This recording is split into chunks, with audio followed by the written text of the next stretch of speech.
L'art de vivre, on entend souvent beaucoup beauté, décoration, cuisine et santé. Santé peut-être un petit peu moins, mais en tout cas beaucoup beauté. Je pense que les choses sont en train d'évoluer. Il y a des nouvelles rubriques qu'on voit dans les magazines beaucoup paraître, qu'on ne voyait pas forcément avant. C'est notamment les rubriques nutrition. Et la cuisine évidemment qui prend une place de plus en plus importante.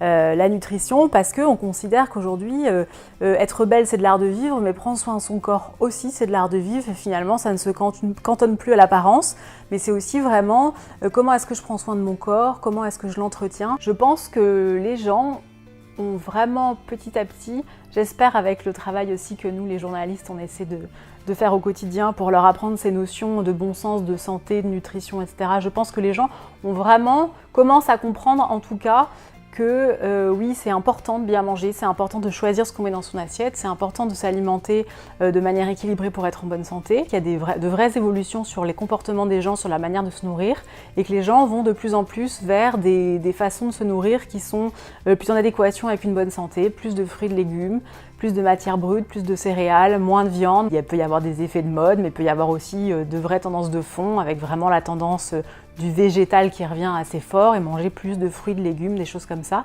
J'espère que ça va durer, et que effectivement les consommateurs vont continuer à se nourrir de cette manière-là pour aller vers vraiment une meilleure santé, et puis aussi plus de plaisir, plus de bonheur.